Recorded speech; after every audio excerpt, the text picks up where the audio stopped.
Hi, everyone. Welcome and thank you for joining us today with Film Roundtable. My name is Maria Prieto, and I'm thrilled to be welcoming the two guests we have on today. Before I introduce them, though, I want to lead us through a moment of silence to honor all 1,680,283 reported worldwide COVID deaths as of today. We're recording this on December 19th, 2020. We would also like to honor all of our Black and Brown brothers and sisters, as well as our First Nations brothers and sisters whose lives have been taken by the hands of police brutality and other senseless acts of violence.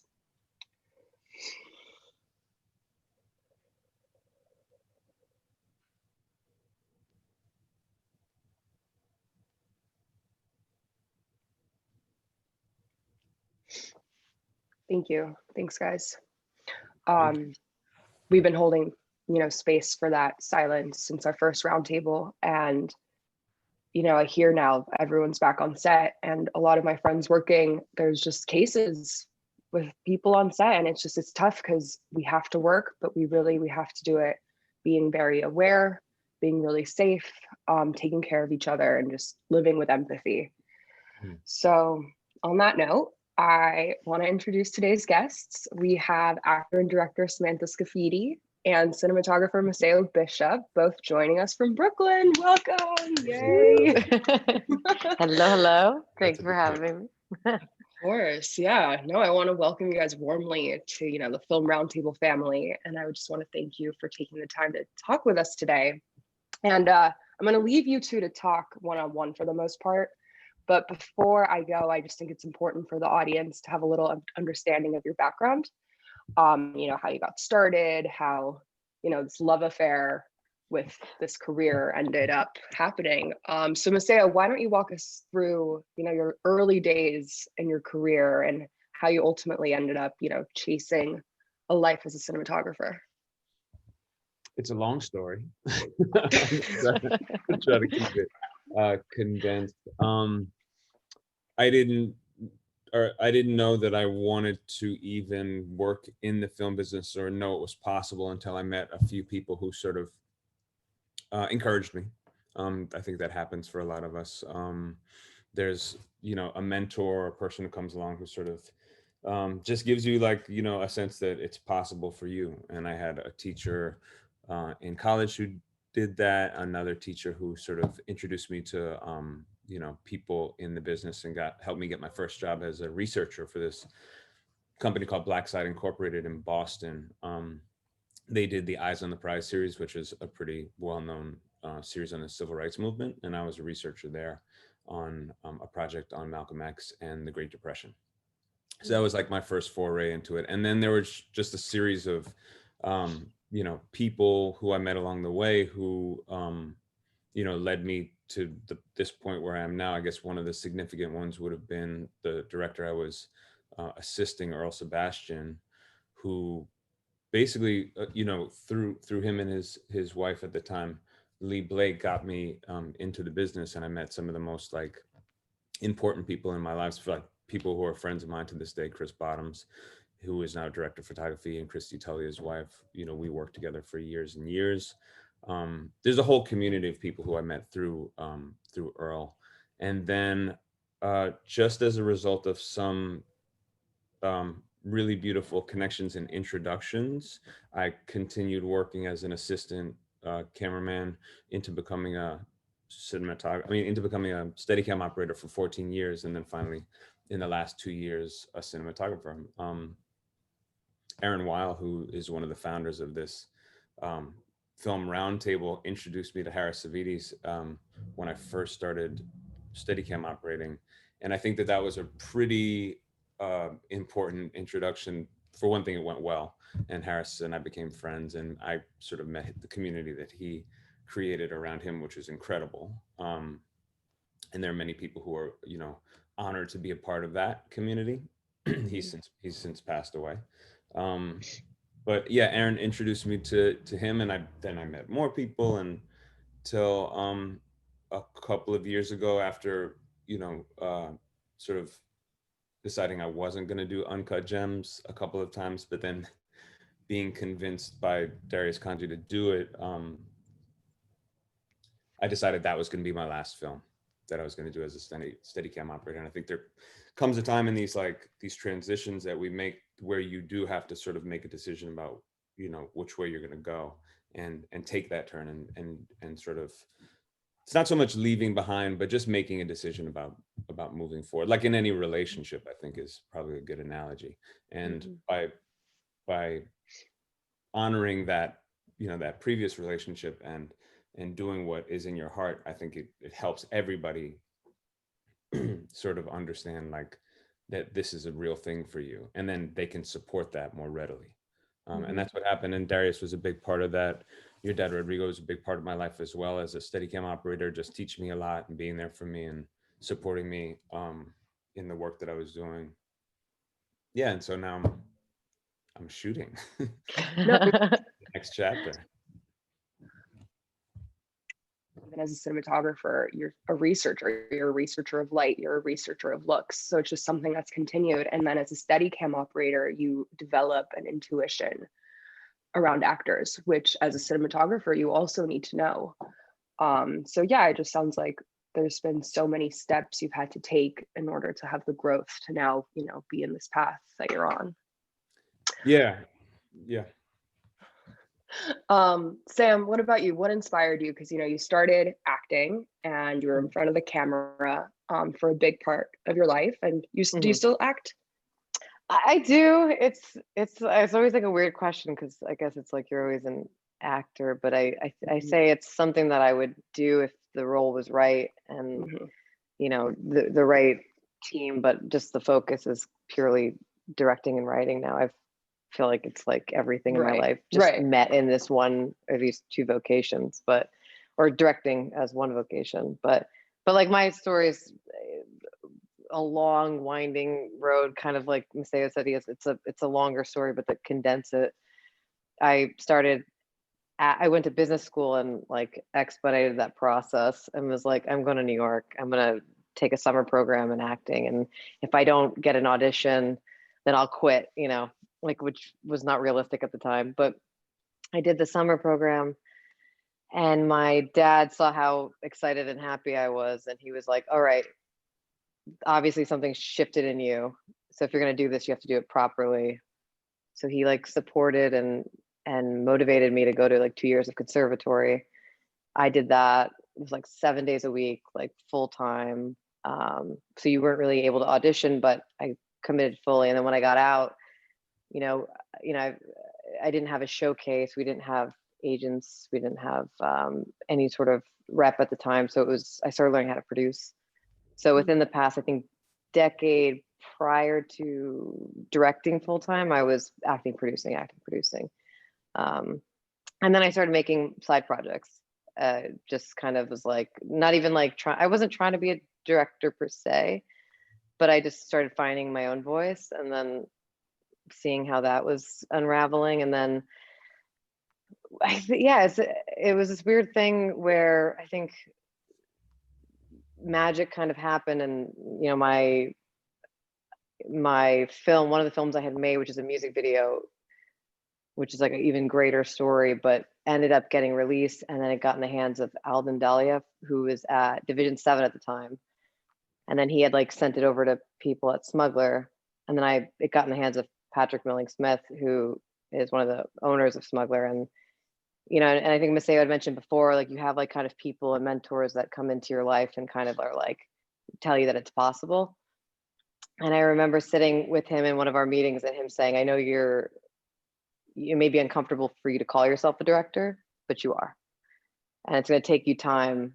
But, basically he was recognizing something in myself that I wasn't necessarily aware of. And so that's kind of the better part of the last year and a half has been like kind of owning that and realizing that all the things I had been working towards were like coming together in this one thing. So that's long story short of how I ended up going from acting to directing.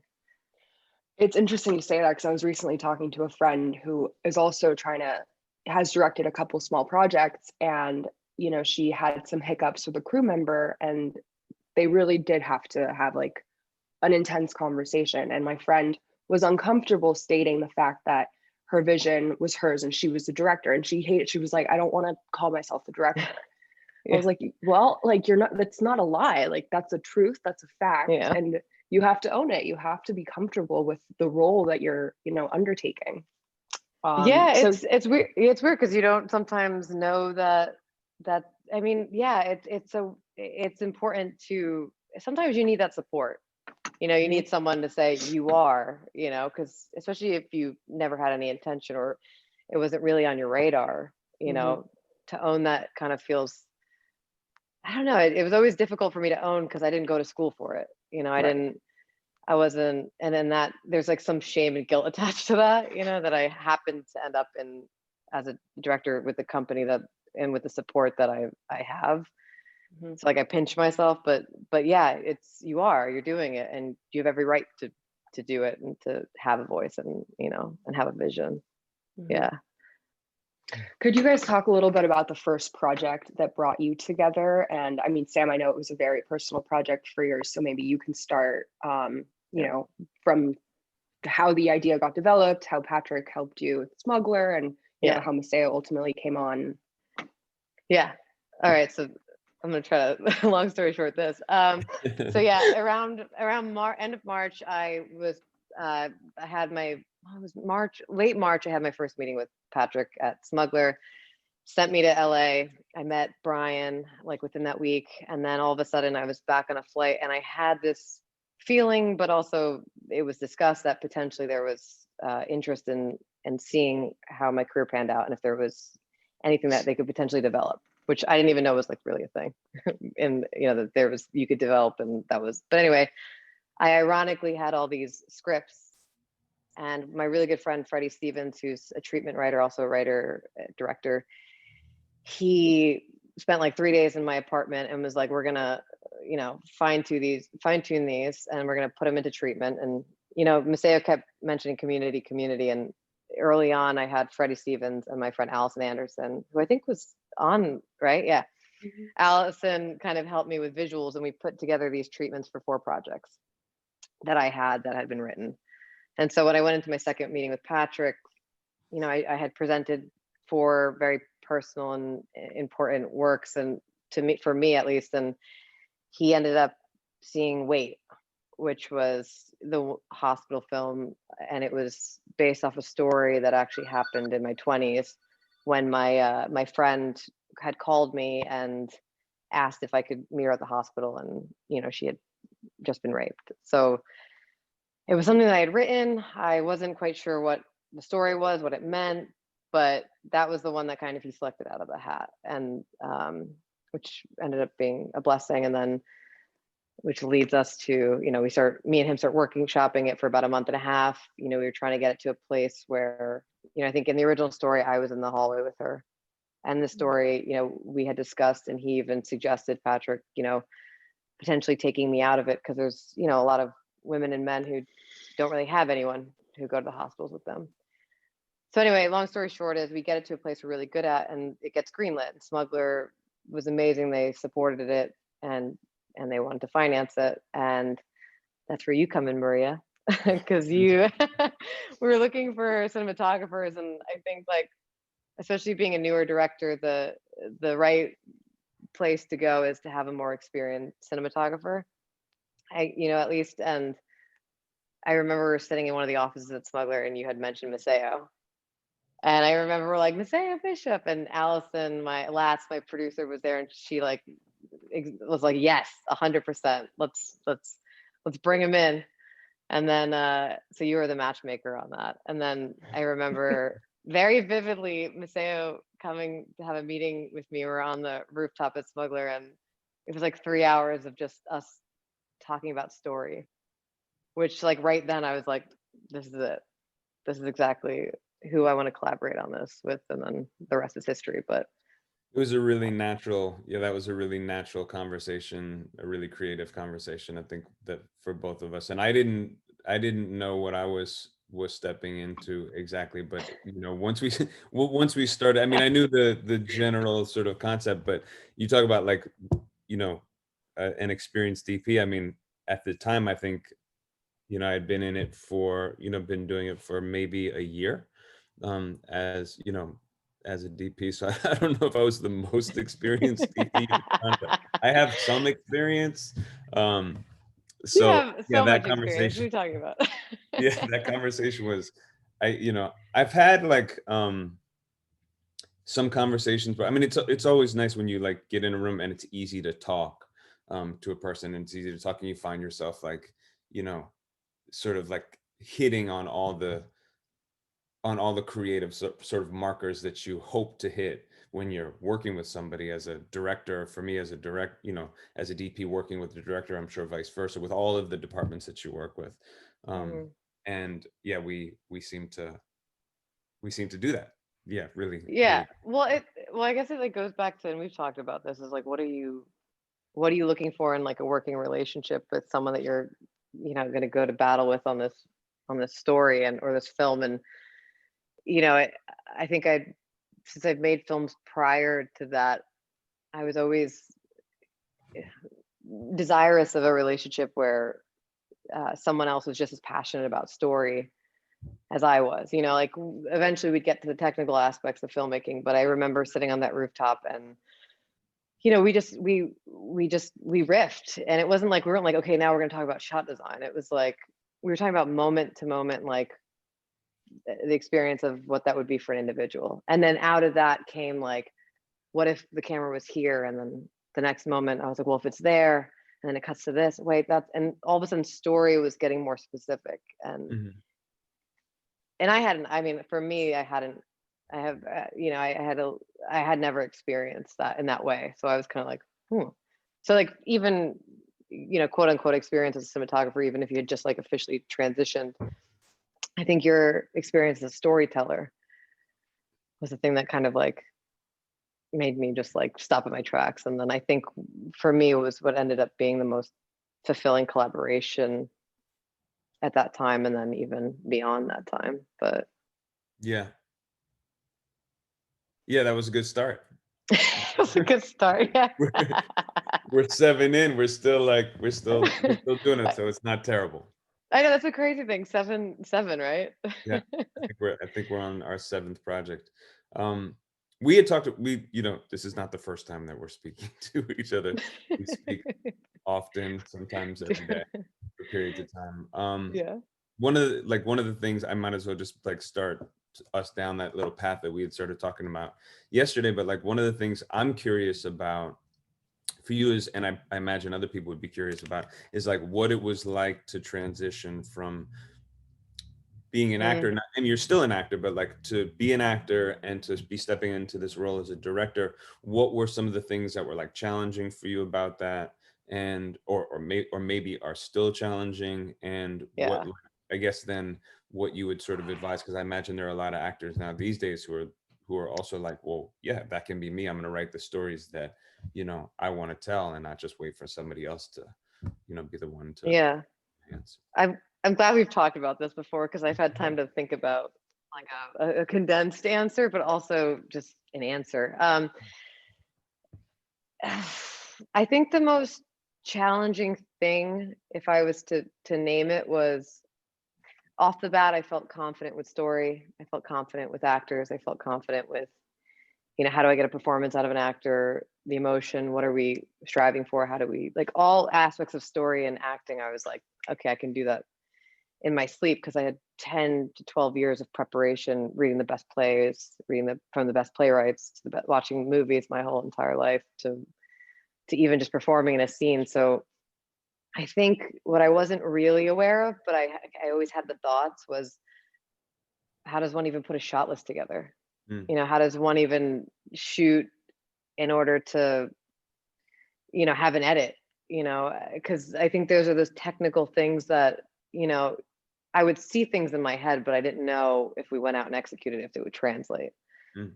So I think what ended up happening though is like a lot.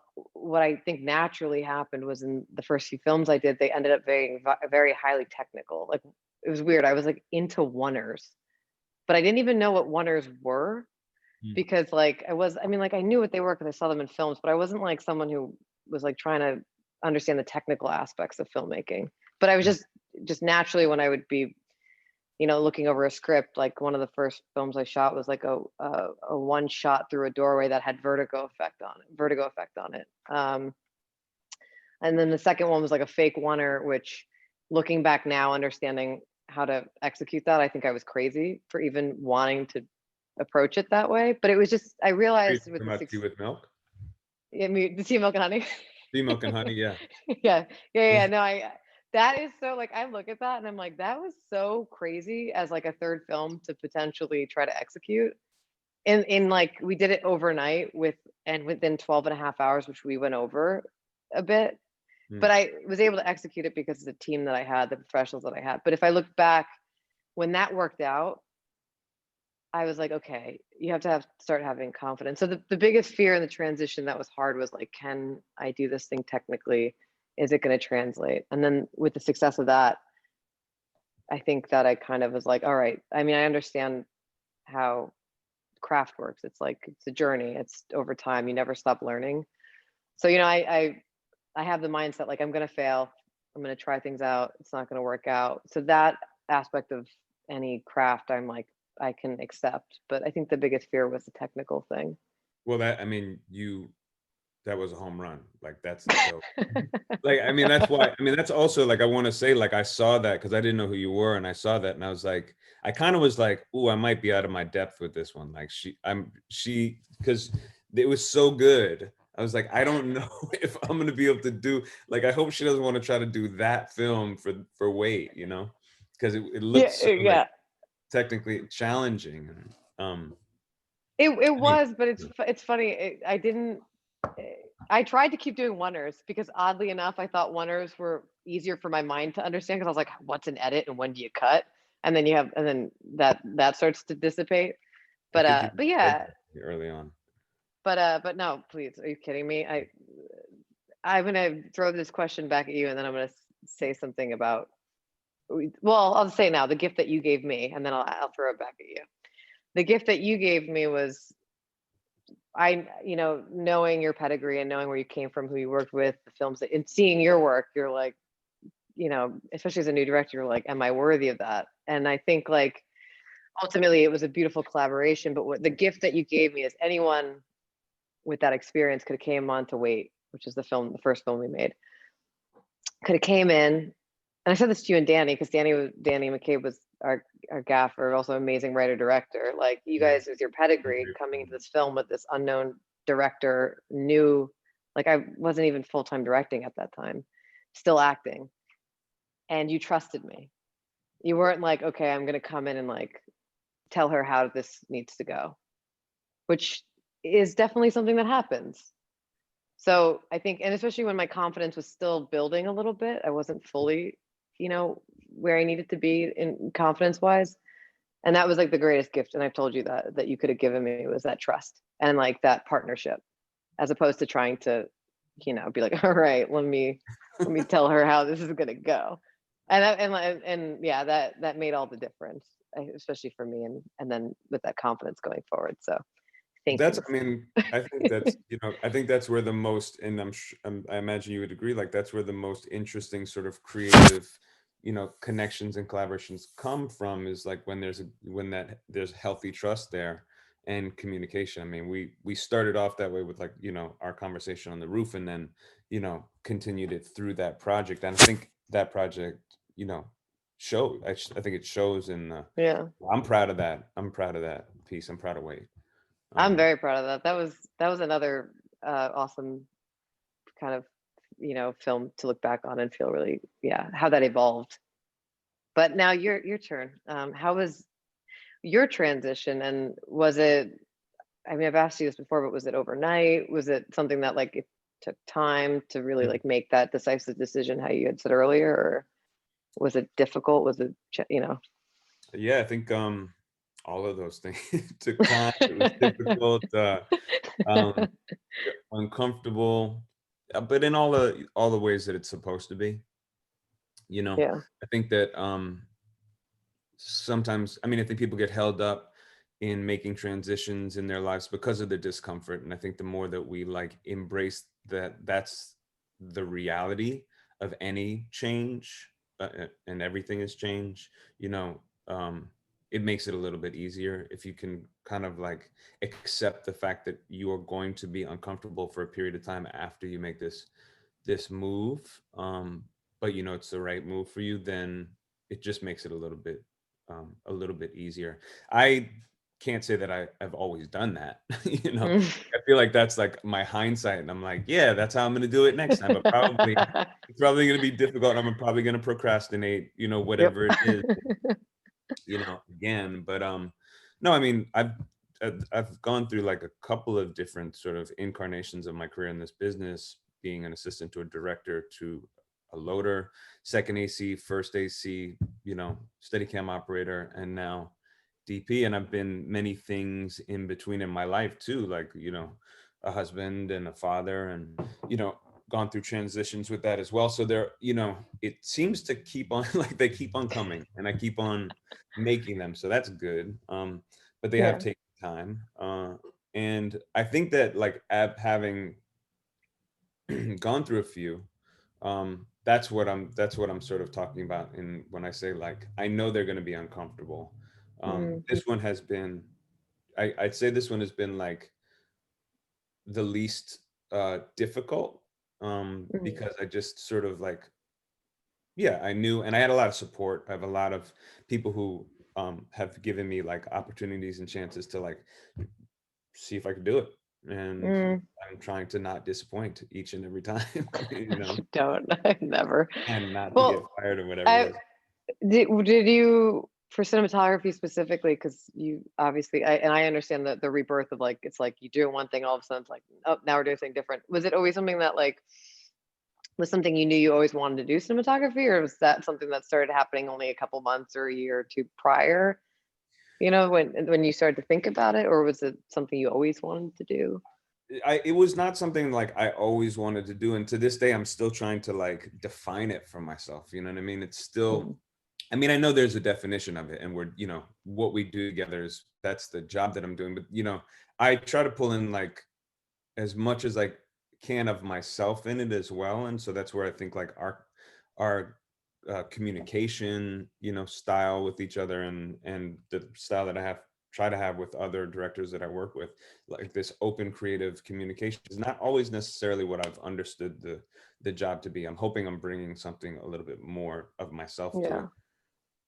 yeah. Um, but no, it wasn't something I knew I wanted to do because I didn't know it could be done. I didn't know that this was a job that, you know, people, you know, that you could have.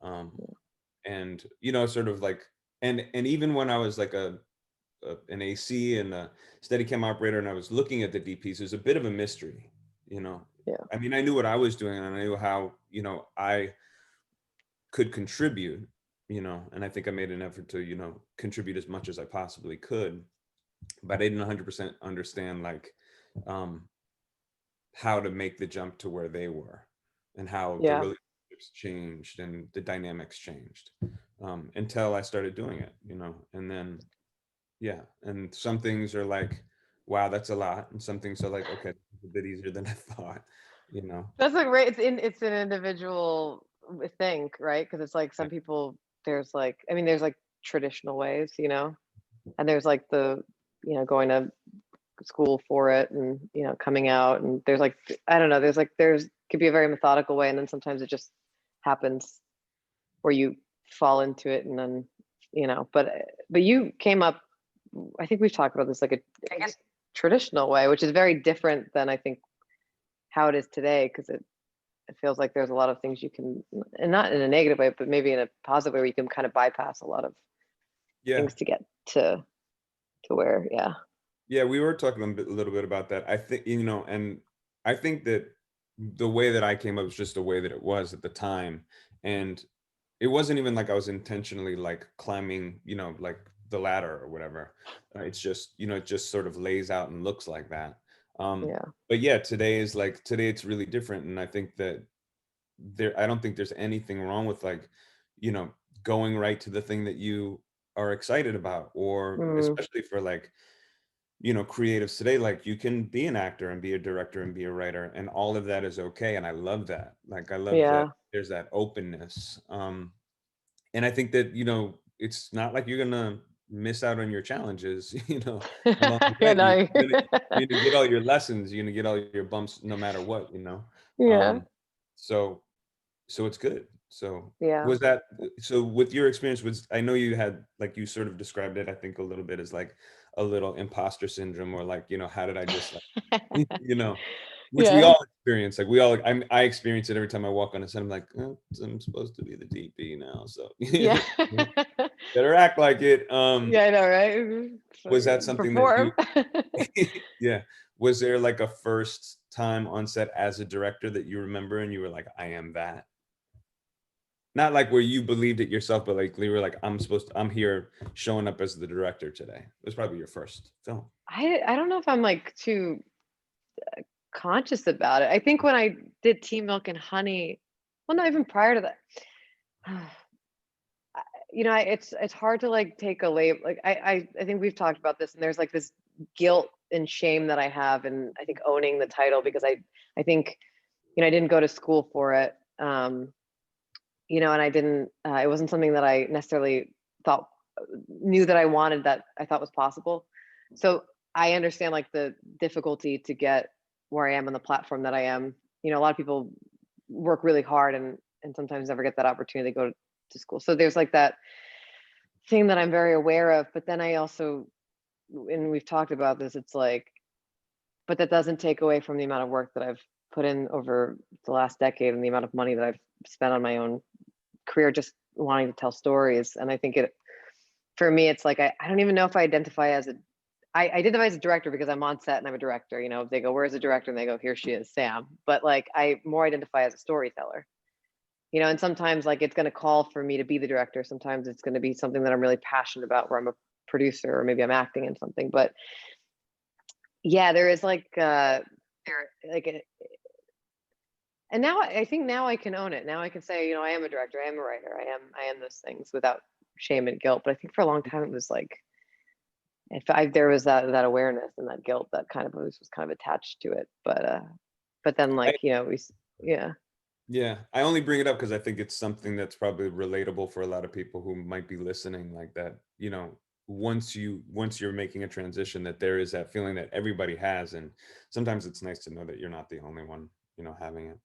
Well, and like you said, it's like, it's not like you're not going to get all the lessons, Mm. it's like, it's not like we've definitely talked about this. It's not like all of a sudden you're called a director and it gets easy and now you're a director, and it's like you have to learn all the lessons, and you also have to like the challenge of like keeping that ball up and like growing, and the expectations of like it, wanting your projects to be good, and for people to see them and be affected by them, or like it's a constant. Directing is excruciating. Like, I don't know how you feel Here about we go. DPing. I don't know. I feel like I'm like writing, safe Yeah. place. Like let me like find a little room somewhere where no one knows where I am, and let me just like be with this idea. But directing, I don't know if you feel this way about DPing. It's hard, man. It's like it's true. There's a film you write, there's a film you shoot, there's a film you edit, and like a lot of it is just like showing up and letting the story tell itself. But there's just so many challenges and so many. I'm failing all the time, and I think acting prepared me for that. Constant rejection. Mm. But I mean, what about for DPing? Piece of do cake. you Love it. It's so easy. glad I'm like the yin to your yang. You're succeeding, and I'm freaking stabbing myself over here. So happy right now. No, it's good. I mean, it suits me. I think that projects this is what one of the questions I thought about for you, like, and for any directors, really, like, you're on a different time frame. Like, you're starting much earlier, you're finishing much later, and you have to sort of stay connected with this story for so long. Like, how do you maintain your focus on something for so long? 'Cause uh I I can't. think, well, like, let me tell you, I'm jealous of you. I'm like, let me move from project to project. No, that's a challenge within itself, though. We'll address that. But like, to answer your question, I mean, when you get bit by a story, it kind of like feels like you get caught up for a bit, but the time like doesn't exist, and when you're in it, like, all of a sudden, once you're developing it and it gets greenlit, it's like you're on this roller coaster ride, and all of a sudden 3 months have passed and you're like, okay, I need to take a break because I might lose my mind. But I don't know, I feel like it actually scares me to have less time on projects. I think that's what I realized, because like sometimes we've done projects together where we had like at least a month prior to it ish. I had like 2 months prior to that, and I really got to like allow life to happen, and to experience things that helped to shift the story to where it needed to be, just even in terms of the script, and having the time to really like digest it, have those moments with you, and that was amazing. And that is like how I wish every film I could have. I wish every film I had, I could have the time that I needed for that film, which just never you're able to predict. But yeah, no, I kind of enjoy, I enjoy that time with it. It's the other thing where I have to, where we've had to shoot 2 films in a month, where I'm like, there's no way that these are at the place they need to be, but we still have to show up and we still have to do what we have to do. But how about for you? Like, I guess throwing it back in the opposite, like I can't imagine just going from job to job, and how you can serve that, and then having to shift gears, because you're probably like in production of something and then preparing for another thing. Yeah. I mean, I think that like, depending on what job you're doing in this business, you're working the muscles needed for that particular job. So, that is what I've grown accustomed to doing, to showing up and sort of like getting into the moment and being in the moment as well, as far as like actual production and being on set, like being there and getting in the moment as quickly as possible, and being able to sort of assess what's going on and listening for what feels like the most truthful moment, and trying to receive that. Obviously, for us, like to use our projects as examples, like we have a conversation about what the intent is, and then there's a compass that's guiding us together through the production process to find the things that are the most truthful and the most beautiful in those moments and tell the story the best. So I mean, I think that it's as far as like the difference between the two, I think it's just, I'm just a little bit more trained. My muscles are a little bit more sort of built for this, for DPing and being in that moment, and sort of like serving the story in the way that DPs serve the story, and problem solving, but also like sort of listening and doing all the things where we need to do in that moment. And then I guess there is like a sort of, when a project ends, you're sort of like, you're heading out of it and moving into another like sort of emotional space with the next project, whatever it is. And maybe the worlds cross a little bit in between. Yeah.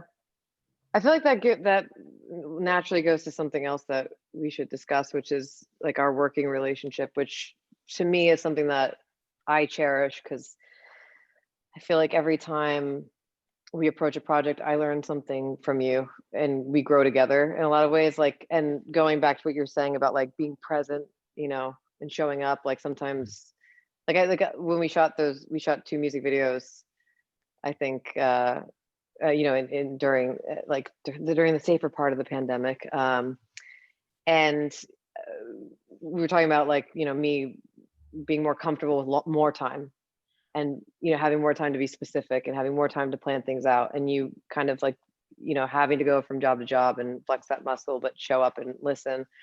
I remember it is extremely difficult for me to not have a shot list and to not have every intention kind of be plotted out.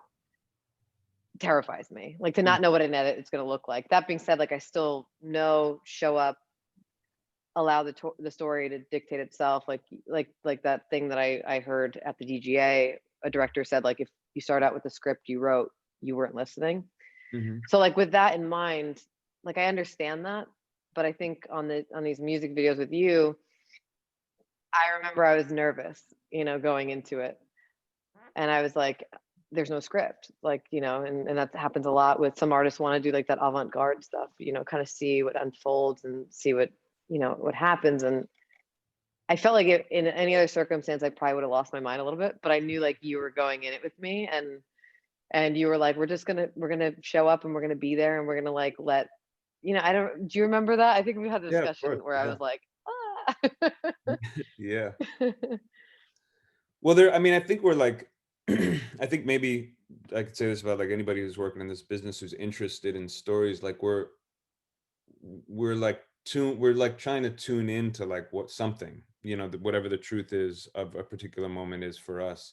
And I think that that Yeah, can be experienced like on set if we show up with like in the case that you're describing, like with no script and some folks and a camera, and we can start sort of listening for what feels like it makes the most sense or is the most interesting or the most fun, about the story. And that can, but that same thing like pertains to like how we experience our lives too, like when we see each other, mm, like how sort of present or not present we're willing to be when we're interacting with people, in our community, in our families, not in our family, like people we do, strangers. There's always a way, I think, for us to like be listening in some way yeah, with our hearts or with our minds or with our ears, you know what I mean? But like we can be really tuning into what's happening so that our response can be, you know um considered and yeah, um and right, based on what yeah, we're hearing. And I think that that project that we were doing, we were like, let's start listening and see what feels right here, yeah. you know. Yeah, yeah, because we had, obviously there were discussions prior to it, we had intention, we kind of knew, where we were, what the hope was, but like I think to show up and to allow, and I think like that goes back to like, and like this is something I think we're starting to talk about is like, and why I value our relationship is, I'm, as a director, I think it's different because you're trying to build your community. You're not going from job to job. At Mm, least in my mind, it's like I'm looking for the people that I want to work with for the rest of my life, mm, and a lot of that is finding people that are kind of cut from the same cloth, I think, like story over a lot of anything else, mm. and serving that, and then everything else kind of is secondary and whatnot. But it's funny because not every situation I know in the future I'm going to have my ideal circumstances, but to know that I'm going in with someone who's going to challenge me, and who's going to show up and who I trust, it just like makes it that much more possible to be less afraid of like failure, or to know that like, I'm going to come out of this, in a better position or learning something more, and I'm more willing to take risks, I think, knowing Mhm. that like, you're there, or anyone within that community that we're building. Yeah. Yeah, that's what I was gonna say. Like, it feels like when, we work together, there's think for both of us, like this willingness to try things, willingness to go a little bit further than, out of our comfort zone. I think that's great. I think a lot of learning happens there. So, I'm Yeah. grateful for that, for the relationship we've cultivated, and being able to have that for me too, because I'm learning. I mean, as well. Like every time we get on a Yeah. shoot together, like I'm learning a ton, and I'm so thankful that I'm getting a chance to do that with you. So Yeah. I yeah. remember, I'm gonna give this anecdote. This is an anecdote. Well, I'm not gonna be too specific about it, Okay. but I think it's important to be honest. I mean, I think especially when you're doing films, you can get caught up in like, the aesthetics. Hmm. And I remember recently, like we were potentially using a certain camera, and I remember I made some comment to you. I was like, I don't want to use that camera, like, and this is why I love you, because this is what you said, and this is exactly where I come from. But you were like, let's not be those type of people. You know, we're given this under these circumstances. Let's embrace it. Let's own it. Like, and it was absolutely stunning. And it didn't. I mean, but and I think you can get caught in those things, especially being newer, when there's a lot of emphasis on the way an image looks nowadays. And that's what I love working with you, because you challenge me in a way that's like, hold up, that's not the point, and that's not why we're here doing what we're doing. And I'm like, damn it, you're right. So I don't Weren't know. there like some budgetary constraints too? There were. And by the way, the camera was amazing, and also you behind the It, camera is amazing. Like, it wasn't even like a it bad was, option. yeah, no, it But worked out. and honestly, I don't even know enough to have that opinion about a goddamn camera. But it was something that I had heard, and this is me just being trying to be honest. It's like, yeah, you can get caught up in the BS, and that's why it's important to have people that you trust who are going to be like, let's check yourself, Yeah. like, why are we here, and Yeah. also that's not the point, right?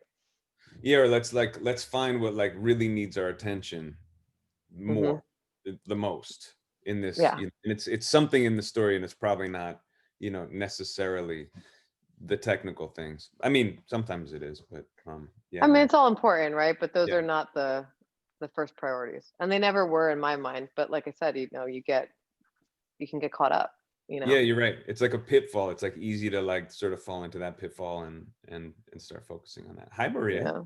Yeah. Hey. Hey, guys. No, great talk. Sam, I'm interested in what you said about your fear.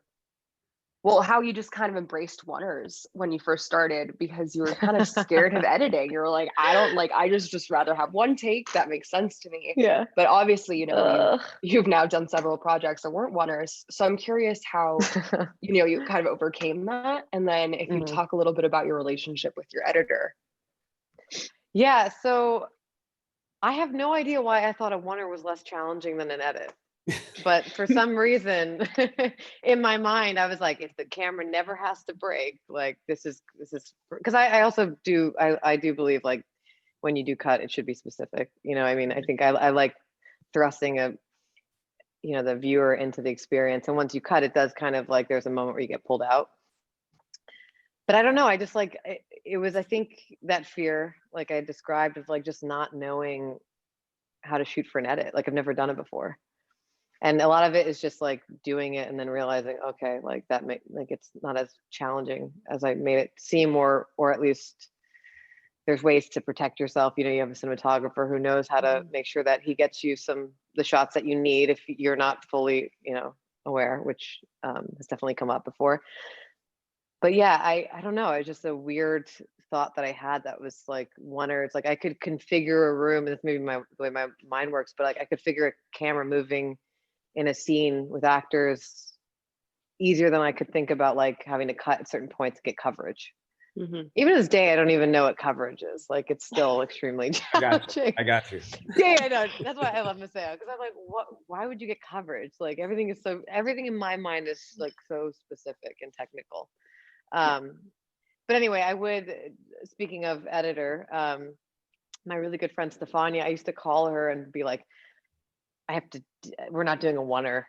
I was like, is this gonna work? Like this shot from here to there. I'm like, am I jumping the line? Because that's something still to this day that scares the hell out of me. Like, am I jumping the line? And it's such a simple concept, and I still like question constantly if it's all making sense. But I do call my really good friend Stefania, who's edited like probably almost all my films. And I always just need to like, I think for my own sanity, just like run through this thing with her. And she's like, yeah, of course that cut's gonna work. Like what do you, yeah. Like, but I guess that's the long story short, but of my neuroses. And Maceo, I'm curious to know, as someone who operated for so long, now that you're a DP on set, how's your relationship with your operators? Like, do you feel like you control everything? Like, It's yeah. super hard. It's super, Yeah. super difficult. Yeah. No. I was like, wait, really? No, Like, damn, you good. it's easy. It's easy. I mean, the people that have had the opportunity to work with are friends and people I'm also, sort of trying to like mentor in my own way. Help them get jobs that I am not doing, that kind of thing. And I think, yeah, we have a common language, and I think that everybody's making every effort to sort of like, well, I'm trying to communicate what I want, and they're trying to do it. And I think that people have given me the room to not always know or be able to like execute that right away, but when I was asked to do it, I grew into it. And I know that if there's ever a moment when we're struggling to get something, I know I want to give them the opportunity that I was given, at the very least. And that really helps people, and gives them the confidence to do it. And that's a lot of what operating is. It's about making a commitment, and believing in the commitment that you're making. And you can Mhm. feel that when you're looking at the screen, and that's actually something that I learned directly from Rodrigo Prieto. Mm. He literally said that to me because I was doing something wrong actually, and he was like, "Just commit," and I was like, "Right." I swear, it was like, to this day I remember it like it was yesterday. It was like very specific and really good, and changed my operating. I think Yeah. for the better. So. Yeah, no, I mean, it's great you say that, having been in those shoes, having an understanding and a compassion. Because I mean, especially, I mean, sometimes there's directors who just have been directing their whole lives, so it's hard for them to grasp other roles and, understanding how many people it takes to really get something together. So I think it's important to like have as many roles as you can within this world. Mm. I used to tell it to actors. I was like, produce, be a production. But I also like some directors are afraid of actors. I'm like, do you want to know how to direct actors? Make them feel safe and ask them what they need. And the only reason why I know that is because of acting. It's like it's so important to do the roles because then you have more compassion and you're able to then communicate better. So it's like, yeah, it's huge. Sam, I read this Andrei Tarkovsky quote recently that made me think of you. Yes. But he said, art should be there to remind man that he is a spiritual being, that he is part of an infinitely larger spirit, which he will return to in the end. And I read that and automatically I just pictured you because, you're someone that I think of who's constantly exploring art in so many forms. And I feel like there's so much spirituality in what you talk about and in your work. And I guess I just want to hear a little bit about, your inspirations and your thought process behind what you're giving to the world. Oof, I know that quote and I love that quote and I love you for thinking of me when you heard that. I always looked at art as service. That's always been a word that's come up my whole life. Service. And it was always like, it's never about you. You're in service of something that's greater than you. That's always been kind of the thing that I've lived by. It's not about the accolades. It's not about the money. Yes, if you focus on the work, I'm sure those things will come as a byproduct, but it's always the work.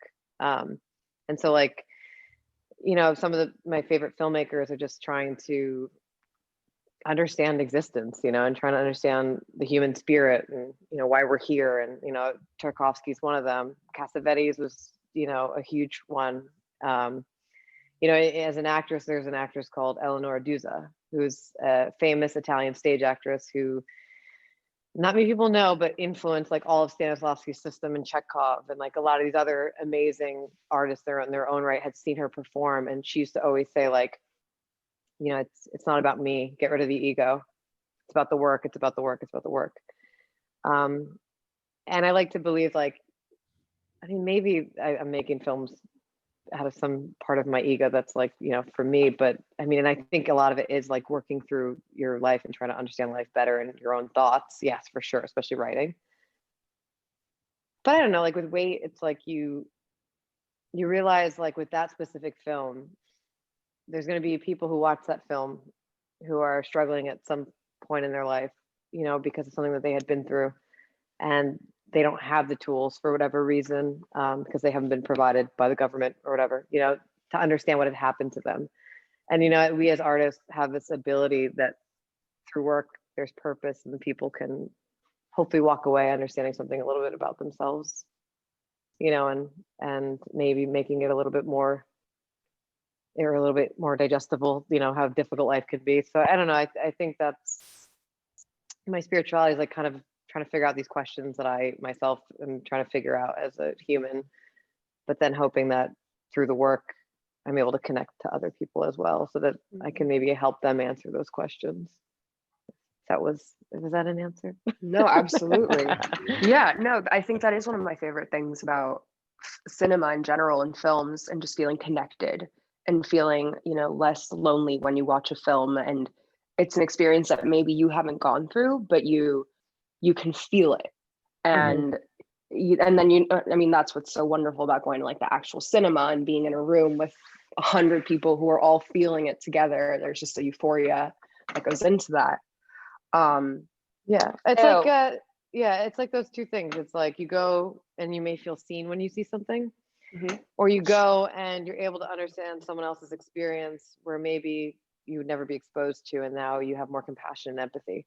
And I think that that's the thing. It's like, to go back to weight, it's like you hope that people who watch that have been through that go, someone out there is listening and I'm not alone.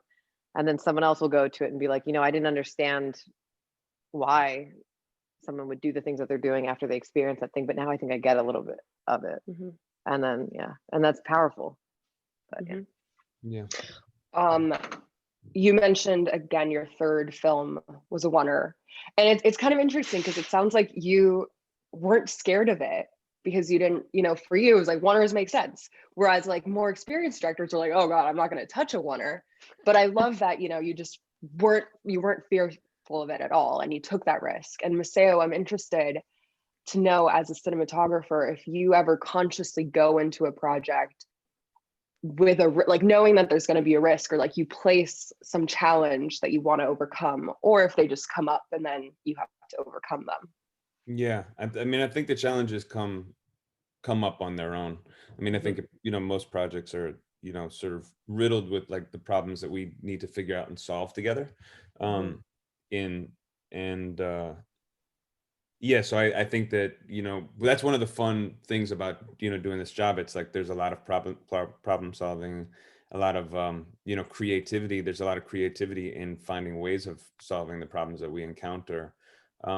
Oneers in particular are as a Steadicam operator, like have come up a lot. I believe in like the right shot to tell the story, and if it's a oneer, I'm 100% down. But I think there's also times that a cut is the right thing. I mean, editing it's a sweet science, and I think that I've like am well on the way to understanding, sort of like, at least for me, what feels like, at least for the way that I want to tell stories as a director of photography, I feel like I understand like the strength and the power in both of those things, and trying to help like my director sort of choose the one that feels like it's going to help the story the most is what I think I'm trying, I'm here to do in service, like you were saying, Sam, of the story ultimately. Yeah, I mean, everything you decide I always am like, has to be motivated.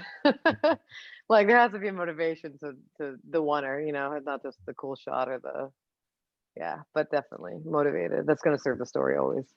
We recently had Pat Haywood and Jamil McGinnis on one of our roundtables, and you obviously came up, Maceo, because you shot Gramercy with them. And it was really funny to hear the parallels about their relationship with you, and then Sam, how they brought up the first time they met you, and how they automatically were like, this guy gets it. Like, we're on the same page about story. And it just sounds like you two also had that experience where you just feel a connection. It's almost like dating. Like you meet someone, you're like, wait, this person just like, we get each other. But I'm curious because they spoke about their experience making Gramercy with you. So I think it'd be interesting to hear a little bit about you and that project, and how you brought that to life. Yeah, I love Pat and Jamil so much. I love those guys so much. We're brothers, and I think we're going to be brothers for till the end of time. Like it's really that kind of dynamic. So I'm fortunate to have started our creative lives together, and and hopefully we're going to be doing many more projects together. Gramercy, I'm not exactly sure how it was Claire McGinnis. That's right.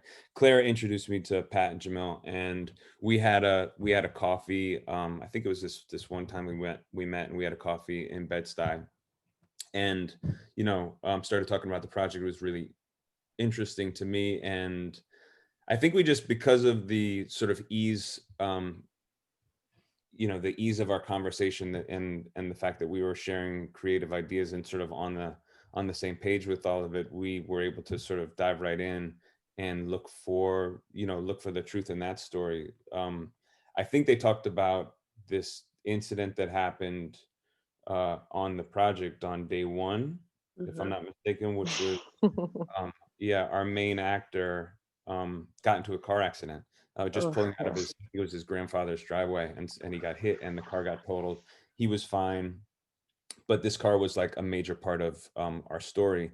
And so I think this is like one of I guess the reason I'm telling this, because I think it's one of those moments where you have to come together. You have to really come together in a strong way and figure out what you're going to do, because there's this major element of your story that's changed, you know. And in this case, it was a car, and thankfully not like, you know, Shaq himself like wasn't injured in any way. So, you know, we worked around that very big change in the story together. And I think that's just like a testament to the work that we did building our relationship prior to the start of the film, and what was, you know, what was there, and our willingness to sort of like start looking around for what, you know, what else was possible with, you know, with our given circumstances. And we all have to do that. Like when we're making films, it's like, what do we have? Like, what's our budget? What's, you know, what's the timing we have? The sun's going down. All these things are happening, and you need to be like on the same team to deal with all of those things and get the most out of, you know, your day.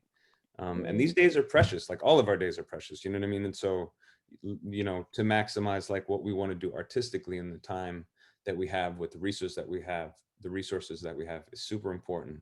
And I was able to, and I feel like, you know, we did that with Gramercy because of our relationship, if that answers the question.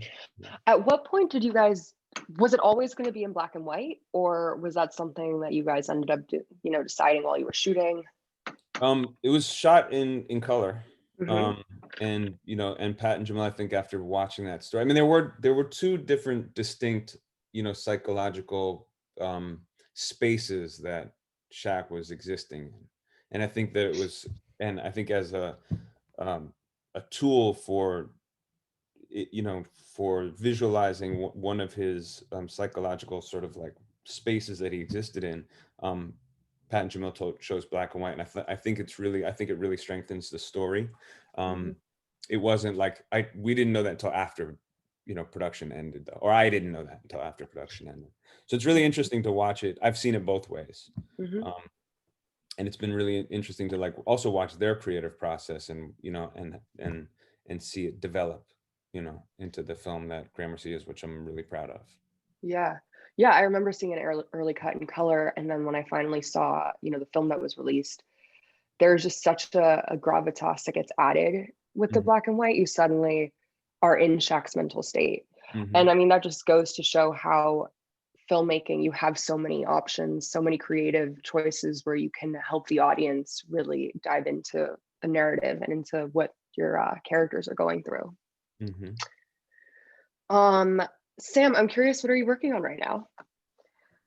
We just wrapped a film. We shot the second film in the Wait series, so that's in post. Oh wow. Yeah, I don't know how much I'm allowed to say. I was like, is it a secret? I mean, not really, but it is. I mean, it's in post right now, and you know, it's kind of like this living in the same space that it did in the first film. You know, we're kind of you know, it's in post. So we did that. I am working on like smaller projects, just, you know, writing my long forms now that, you know, I think finding the silver lining of the time that we have, you know, during this kind of horrific and uncertain time. It's like I'm trying to tackle the things that you know, that I have finally the time to do. So there's long form scripts that need finishing. But yeah, so post on that, and then we'll see what the new year brings. But I'm taking a little bit of a break because I kind of had a crazy month and a half in the city shooting that and working second unit on other jobs. Like, take a break. Yeah, it sounds like you need to recharge a little. A little bit. I'm gonna write during that whole process. My recharging is still working. It's just, you know, it's just writing. So I can make sense of what happened the last couple of months. Maceo, I'm curious if it was challenging almost to, when you read scripts as an operator and then suddenly you're reading scripts as a cinematographer, was that like an easy transition in your brain? You're like, okay, now I know what to look for. Or did you find that you had to work for it? Yeah, it's different. You know, obviously as a DP, you're sort of considering a lot more. And I mean, as a cinematographer, like I'm there to serve the vision of the director and the DP. And I think that in the conversations I was having with the DPs I was working with, that it was clear, and they were sort of like processing what their version of the story to me. Now I'm reading the script and trying to sort of work with my directors to find that story, which is a little bit different than somebody sort of bringing their vision to you. So we're finding it together. Yeah, so it's a lot, and I mean I take it very seriously, and I really go in on these scripts. So there's I feel like I'm really like mining for the mining for, I keep on saying that, but mining for the truth, and mining for like where the power is in there, and how I can and how I would sort of articulate it visually. Yeah. I love that. It's new. It's a new one, yeah. Oh, well, you two, I'm so happy that you guys joined us. Seriously, Also, like, thank you for introducing us. Yeah, thank you of for course. playing matchmaker. Oh my God, anytime. I'll Yeah, never anyone forget that listening, summer. if you want to be matched up, hit me up. I'm launching my She's legit. my matchmaking services in Careful the you film ask, community. Maria. I know. I know, Drew. You're gonna get hit up for sure. Yeah. No, but seriously, I just want to thank you again for sharing this time with us. Before we log off, I want to give a quick shout out to the rest of the Film Roundtable team. We have Aaron Weil, who Maceo mentioned, Matthew Wolf, Doug Torres, and Bradford Young. So quick applause for the whole team. We also have Dominique McBride, our fantastic intern. So thanks to her. And yeah, for everyone listening, please follow us on Instagram at Film Roundtable, subscribe to the podcast anywhere you listen to podcasts, and to our YouTube channel to see these videos whenever you want.